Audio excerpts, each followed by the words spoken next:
Hi guys, it's Mr. Jackson again with Blanket. Here to read you chapter 3 of Everlost by Neal Shusterman with permission of Simon and Schuster. Before we start reading really quickly, I want to show you at the end of the last chapter, there was a little bit that was a little different. That was an excerpt from someone's book. That is a book within a book, not a real book. And then these little passages between the chapters. So I'm actually going to restart with this because it just makes more sense. And now I've explained that those exist. So again, Everlost by Neal Shusterman. Mary Hightower, also known as Mary Queen of Snots, writes in her book, Sorted Ed, that there's no easy way to tell new arrivals to Everlost that, technically, they are no longer alive. If you've come across a green soul, as new arrivals are called, it's best to just be honest and hit them with the truth quickly, Mary writes. If necessary, you have to confront them with something they can't deny. Otherwise, they just keep refusing to believe, and they make themselves miserable. Waking up in Everlost is like jumping in a cold pool. It's a shock at first, but once you're in, the water is fine. Let's get Blanket here where you guys can see it. Okay. Chapter 3, Dreamless. Leaf, having been so long in his special forest, never had the chance to read any of Mary Hightower's brilliantly instructional books. Most everything he knew about Everlost he learned from experience. For instance, he had quickly learned that dead spots, that is, places that only the dead can see, are the only places that feel solid to the touch. He could swing from the branches of his dead forest, but once he got past its borders to where the living trees were, he would pass through them as if they weren't there, or, more accurately, like he wasn't there. He didn't need to read Mary Hightower's Tips for Taps to know that you only need to breathe when you're talking, or that the only pain you can still feel is pain of the heart, or that memories don't hold tightly memories you don't hold tightly onto are soon lost. He knew all too well about the memory part. The worst part about it was, no matter how much time passed, you always remembered how many things you'd forgotten. Today, however, he learned something new. Today, Leaf learned how long green souls slept before awakening into their new afterlife. He had started to count on the day they arrived. As of this morning, it was 272 days, 9 months. 9 months, Allie yelled. Are you kidding me? I don't think he's kidding. I don't think he's the kidding type, said Nick, who appeared to be actually shivering from the chilliness of the news. I was surprised too, Leaf told him. I thought you'd never wake up. He didn't tell them how every day for 9 months he kicked and prodded them and hit them with sticks, hoping it would jar them awake. That was best kept to himself. Think of it this way, he said. It took 9 months to get you born, so doesn't it figure it would take 9 months to get you dead? I don't even remember dreaming, Nick said, trying hopelessly to loosen his tie. Now, Allie was shaking a bit too, at this news of her own death. We don't dream, Leaf informed him, so you never have to worry about nightmares. Why have nightmares? Said Allie, when you're in one. Could this all be true? Could she really be dead? No, she wasn't. If she was dead, she would have made it to the light at the end of the tunnel. Both of them would have. They were only half dead. Nick kept rubbing his face. This chocolate, I can't get it off my face. It's like it's tattooed there. It is, said Leaf. It's how you died. What? It's just like your clothes, said Leaf explained. It's part of you now. Nick looked at him like he had just pronounced him a life sentence. You mean to tell me that I'm stuck with chocolate on my face? My father's ugly necktie? Until the end of time? Leaf nodded. But Nick wasn't ready to believe him. He reached for his tie and tried to undo it with all his strength. Of course, the knot didn't give at all. When he tried to undo the buttons on his shirt, no luck either. Leaf laughed, and Nick threw him an unamused gaze. The more frustrated Nick and Allie became, the harder Leaf worked to please them. He brought them to his treehouse, hoping it might bring them out of their sour mood. Leaf had built it himself, out of the ghost branches that littered the ground of the dead forest. He showed them how to climb up to the highest platform, and when they got there, he pushed them off, laughing as they bounded off the tree limbs and hit the ground. Then he jumped up and did the same, thinking they'd both be laughing hysterically when he got there, but they were not. For Allie, the fall was the most terrifying moment she had ever had to endure. It was worse than the crash, for that had been over so quickly she had no time to react. It was worse than the Greyhound bus passing through her, because that too had come and gone in a flash. The fall from the tree, however, seemed to last forever. Each branch she hit jarred her to the core. Jarred her, but didn't hurt her. Still, the lack of pain made it no less terrifying.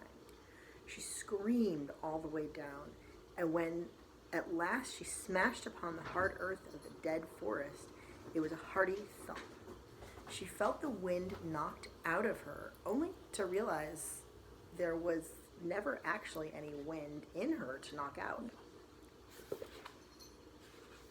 Nick landed beside her, disoriented, with his eyes spinning like he just came out of a carnival ride.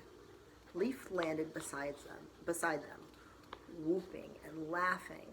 "What's wrong with you?" Allie shouted at Leaf, and the fact that he still laughed when she grabbed him and shook him made her even angrier.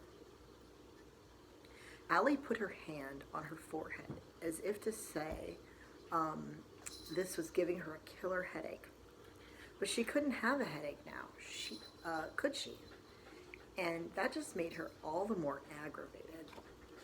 The rational part of her mind kept wanting to lash out, telling her this was all a dream, or a misunderstanding, or an elaborate practical joke. Unfortunately, her rational mind had no supporting evidence. She had fallen from a treetop and had not been hurt. She had passed through a Greyhound bus. No, her rational mind had to accept the irrational truth. There are rules here, she thought. Rules, just like the physical world. She would just have to learn them. After all, the rules of the living world must have seemed strange when she was very little. Heavy airplanes flew. The sky turned red at sunset. Clouds could hold an ocean full of water and then rain it down on the ground below. Absurd! The living world was no less bizarre than this afterworld. She tried to take some comfort in that, but instead found herself bursting into tears. Leaf saw her tears and backed away. He had little experience with girls crying, or if he did, his experience was at best 100 years old. He found it highly unexpected and disturbing. "What are you crying for?" he asked. "It's not like you got hurt when you fell from the tree. That's why I pushed you, to show you it wouldn't hurt." "I want my parents," Allie said. Leaf could see that Nick was fighting his own tears, too. Sorry, buddy. Leaf could see that Nick was fighting his own tears, too. This was not at all how Leaf had imagined their first waking day would be. But maybe he should have. Maybe he should have realized that leaving one's life behind is not an easy thing to do. Leaf supposed he would have missed his parents, too, if he could still remember them. He did remember that he used to miss them, though. It wasn't a good feeling. He watched Nick and Allie waiting for their tears to subside. And that's when the unthinkable occurred to him. "You're not going to stay here, are you?" Nick and Allie didn't answer right away, but the silence was enough of an answer. "You're just like the others," he shouted before he even realized what he was going to say. Allie took a step closer to him. "The others?" Leaf silently cursed himself for having said it. He hadn't meant to tell them. He wanted them to think it was just the three of them. That way maybe they would have stayed. Now, all his plans were ruined. "What do you mean others?" Allie said. "Fine, leave," Leaf shouted. "I don't care anyway. Go out there and sink into the center of the earth for all I care. That's what happens, you know. If you're not careful, you sink and sink and sink all the way to the center of the earth." Nick wiped away the last of his tears. "How would you know? All you know is how to swing from trees. You haven't been anywhere. You don't know anything." Leaf bolted away from them. He climbed his tree to the highest perch, to the highest perch, up in the slimmest branches. "They won't leave," he told himself. "They won't leave because they need me. They need me to teach them to climb and to swing. They need me to show them how to live without being alive." Here on his high perch, Leaf kept his special things, the handful of precious items that had made the journey with him, crossing from the living world into Everlost. These were the things he had found when he woke up after the flood that had taken his life. Ghost things that he could touch and feel. They kept him connected to his fading memories. There was a shoe that had been his father's. He often put his own foot in it, wishing that someday he would grow into it, but knowing that he never would. There was a water-damaged tin picture of himself. The only thing he had to remember what he looked like. It was pocked with so many spots, he couldn't tell which spots were dirt and which were freckles. In the end, he just assumed they were all freckles. Finally, there was a rabbit's foot that was apparently no more lucky for him than it had been for the rabbit. There had once been a nickel, but it had been stolen by the first kid he came across in Everlost, as if money had any value to them anymore. He had found all these items marooned on the small dead spot he had awoken on. And when he had stepped off the little spot of dried mud into the living land, his feet had begun to sink in. The sinking was the first lesson he had learned. You had to keep moving, or down you went. He had kept moving, afraid to stop, afraid to sleep, crossing from towns to woods and back to towns. He had come to understand his ghostly nature, and although it terrified him, he endured it. For what else could he do? Why was he a ghost and not an angel? Why did he not go to heaven? That's what the preacher always said, heaven or hell. Those were the only choices. So then why was he still here on Earth? He asked himself these questions over and over until he tired of asking and just accepted. Then he had found the forest, a huge dead spot large enough to make his home. It was a place where he could actually feel the trees, a place where he did not sink. And he knew in his heart that the good Lord had provided him with this forest. It was his personal share of eternity. As for these new kids, they would spend forever with him. It was the design of things. They might leave now, but once they saw what the rest of the world was like, they would come back to him. And he would build them their own platform in the tree. They would laugh together, and they would talk and talk and talk to make up for all the years Leaf had existed in silence.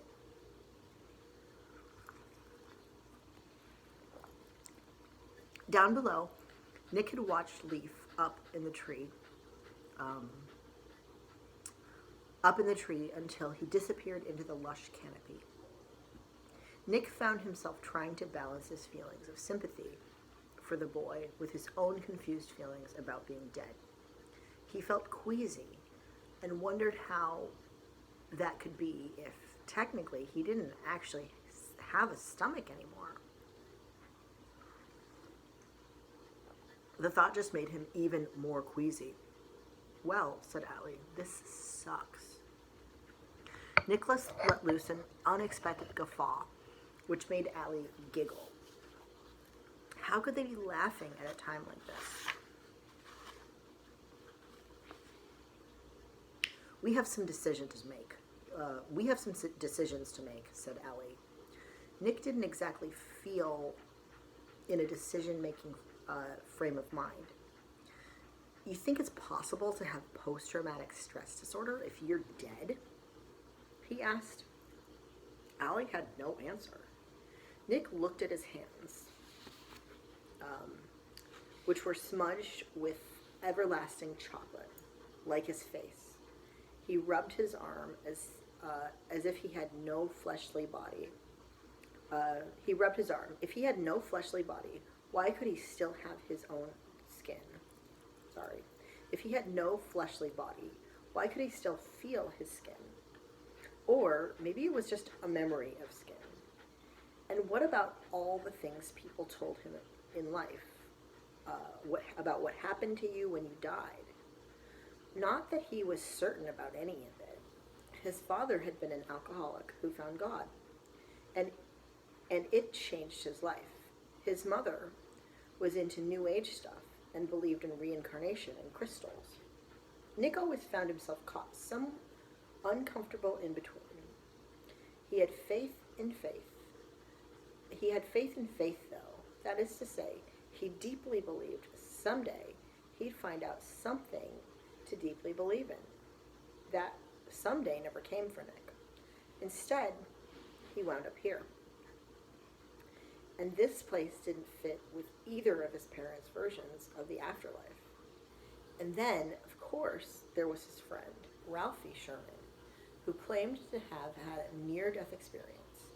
According to Ralphie, we're all briefly reincarnated as insects, and the light at the end of the tunnel is actually a bug zapper. Well, this place was not purgatory, nirvana, or any sort of rebirth, and it occurred to Nick that regardless of what people believed, the universe had its own ideas. At least now we know there's an afterlife, Allie said, but Nick shook his head. This isn't the afterlife, he said. We never made it to the afterlife. This is kind of an interlife, a space between life and death. Nick thought back to that light he had seen at the end of the tunnel before he had crashed into Allie on the way. That light had been his destination. He still didn't know what was in the light, Jesus or Buddha, or the light of a hospital delivery room where he would be reborn. Would he ever know? What if we're lost here forever? He asked. Allie scowled. Are you always so full of gloom and doom?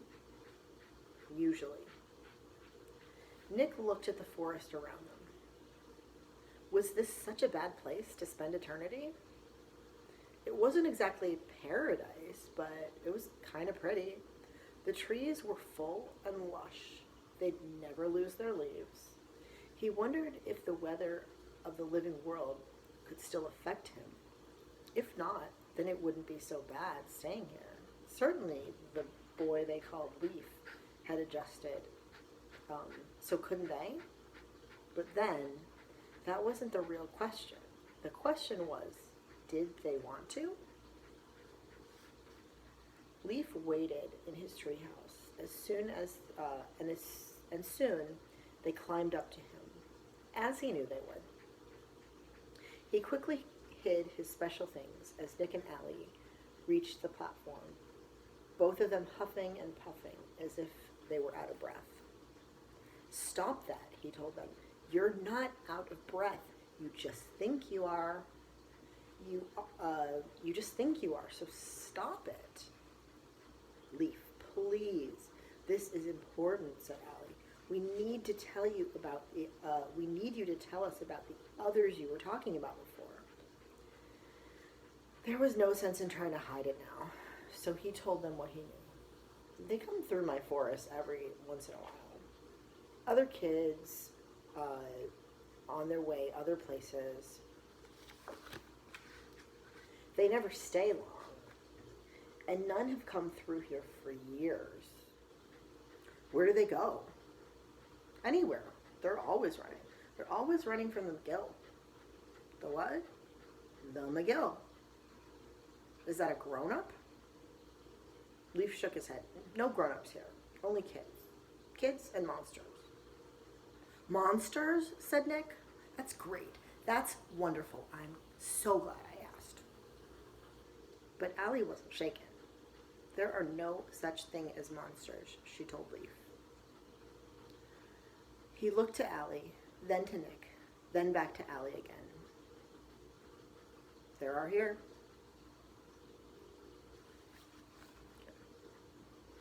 On the absence of adults in Everlost, Mary Hightower writes, to date, no grown-up has ever been documented to cross into Everlost. The reason is quite obvious when you stop to think about it.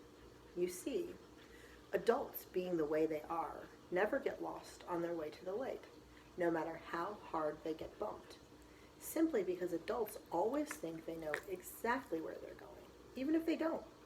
And so, they all wind up going somewhere.